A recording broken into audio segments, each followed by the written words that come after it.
Hosea chapter 6. Come, let us return to the Father, for it is he who has torn, but he will heal us. He has struck down, but he will bind our wounds. He will revive us after 2 days. On the third day he will raise us up to live in his presence. Let us know, let us strive to know the Father. As certain as the dawn is, he is coming. He will come to us like the rain, like spring rain that waters the earth. What can I do with you, Ephraim?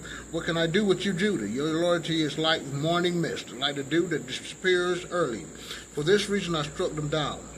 Through the prophets I killed them by the words of my mouth. My judgment shines forth like the light, for it is a loyalty that I desire, not sacrifice, but a knowledge of the Father rather than burnt offerings. Further crimes of Israel. But they at Adam violated the covenant, and there they betrayed me. Gilead is a city of evildoers, trapped with blood like brigands lying in wait, is the band of priests. They murder on the road to Shittim. Indeed, they commit a monstrous crime. In the house of Israel I have seen a horrible thing. There is found Ephraim's prostitution. Israel is defiled. For you also, Judah, a harvest has been appointed. 7. When I would have restored the fortunes of my people, when I would have healed Israel, the guilt of Ephraim was revealed. The wickedness of Samaria, they practice falsehood. Thieves break in, bandits roam outside, yet they do not call to mind that I remember all their wickedness. Now their crimes surround them, present to my sight. Israel's domestic politics. With their wickedness they make the king rejoice, the princes too with their treacherous deeds.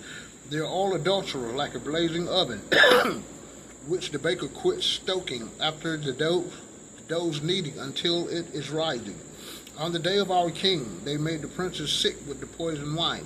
He extended his hand to scoffers, for they drew near in ambush with their hearts like an oven. All the night their anger sleeps. In the morning it flares like a blazing fire. They are all heated like ovens and consume their rulers. All their kings have fallen. None of them calls upon me. Israel's foreign politics.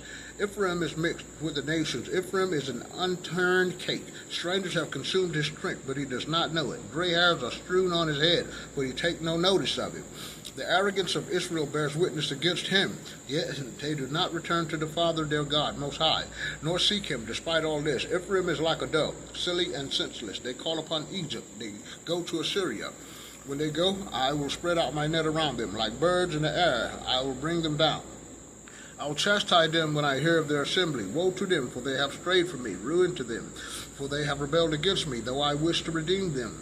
They spoke lies against me. They have not cried to me from their hearts when they wailed upon their beds. For wheat and wine they lacerated themselves. They rebelled against me, though I trained and strengthened their arms. Yet they devised evil against me. They have again become useless. They have been like a treacherous bow. Their princes shall fall by the sword because of the insolence of their tongues.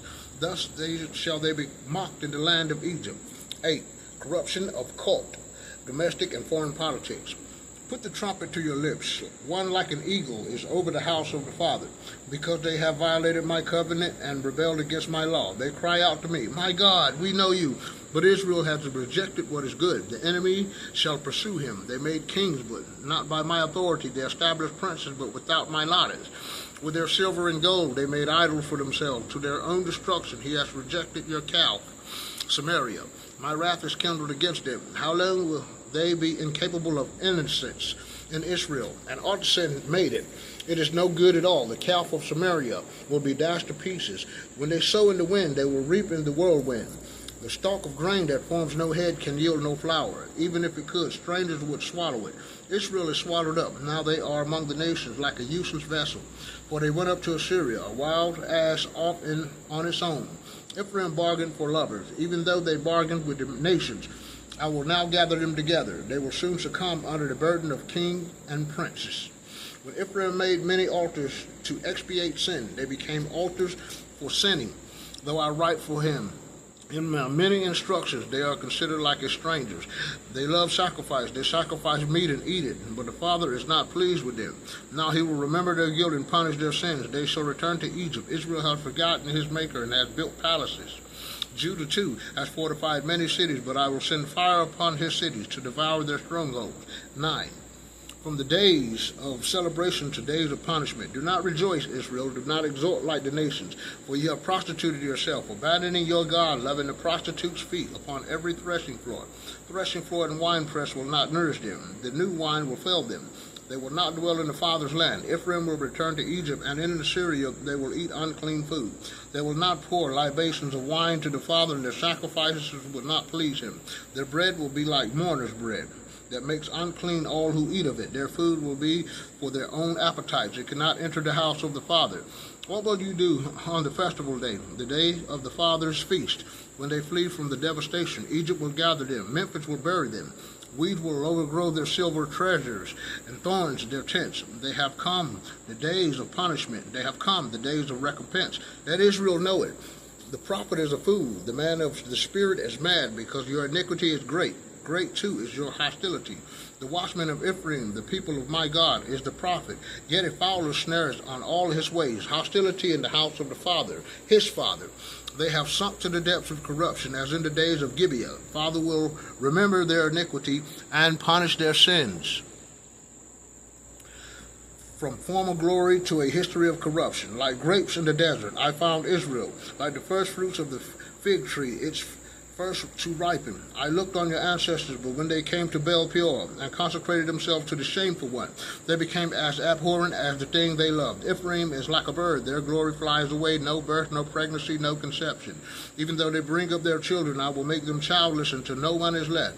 Indeed, woe to them when I turn away from them. Ephraim, as I saw, was a tree planted in a meadow.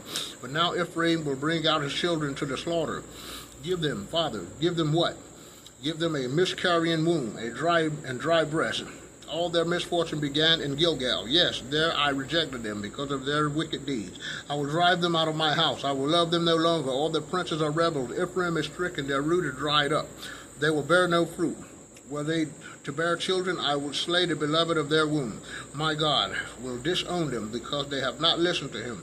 They will be wanderers among the nations. 10. Destruction of idolatrous cultic objects. Israel is a luxuriant vine whose fruit matches its growth. The more abundant his fruit, the more altars he built. The more productive his land, the more sacred pillars he set up. Their heart is false. Now they will pay for their guilt. The Father will break down their altars and destroy their sacred pillars. For now they will say, we have no king. Since we do not fear the Father, the king, what could he do for us? They make promises, swear false oaths, and make covenants, while lawsuits sprout like poisonous weeds in the furrows of a field. The inhabitants of Samaria are afraid for the calf of Bethaven. Its people mourn for it, and its idolatrous priests wail over its glory, which had departed from it. It too will be carried to Assyria as an offering to the great king. Ephraim will be put to shame. Israel will be shamed by his scheme. Samaria and her kings will disappear like a twig upon the waters. The high places of Avon will be destroyed, the sin of Israel. Thorns and thistles will overgrow their altars. Then they will cry out to the mountains, cover us, and to the hills, fall upon us. War because of Israel's wickedness. Since the days of Gibeah, you have sinned, Israel. There they took their stand. Will war not reach them in Gibeah? Against a perverse people I came and I chastised them. People will not be gathered against them when I bind them to their own two crimes. Ephraim was a trained heifer that loved to thresh. I myself laid a yoke upon her beautiful neck. I will make Ephraim break ground. Judah must plow. Jacob must harrow for himself. Sow for yourselves justice. Reap the reward of loyalty. Break up for yourselves a new field. For it is time to seek the Father till he comes and rains justice upon you. But you have plowed wickedness, reaped perversity, and eaten the fruit of falsehood, because you have trusted in your own power and in your many warriors. The clamor of war shall break out among your people, and all your fortresses shall be ravaged, as Solomon ravished Beth Arbel on the day of war, smashing mothers along with their children. So it will be done to you, Bethel, because of your utter wickedness. At dawn, the king of Israel will utterly disappear. Thank you so much, Father. Will the show will be done. All praise and glory belongs to you. No weapon formed by the enemy against me shall prosper, Father. I bind and rebuke and cast down all negative, evil, wicked, harmful, and bad dark forces. I will that the mountains, hills, caves, and dens, lions, leopards, snakes, spiders, scorpions, serpents, serpent seed, thistle, thorns, and briars, and all negative, evil, wicked, workers of iniquity, evil, wicked, harmful, and bad dark spirits. I will. Be thou plucked up by the roots, be thou removed hence to yonder place. Be thou cast alive into the burning fiery pool of fire, sulfur, and brimstone forever and ever. In Jesus, Yeshua, Yahushua, Hoshea's name, so it is. I will that all of you be thou plucked up by the roots, be thou removed hence to yonder place. be thou cast alive into the burning fiery pool of fire, suffering brimstone, forever and ever, in Jesus Yeshua's name. I will that all you be cast down into the lake of fire forever and ever, evil spirits, in Jesus Yeshua Yahushua's name. So it is. Thank you so much, Father.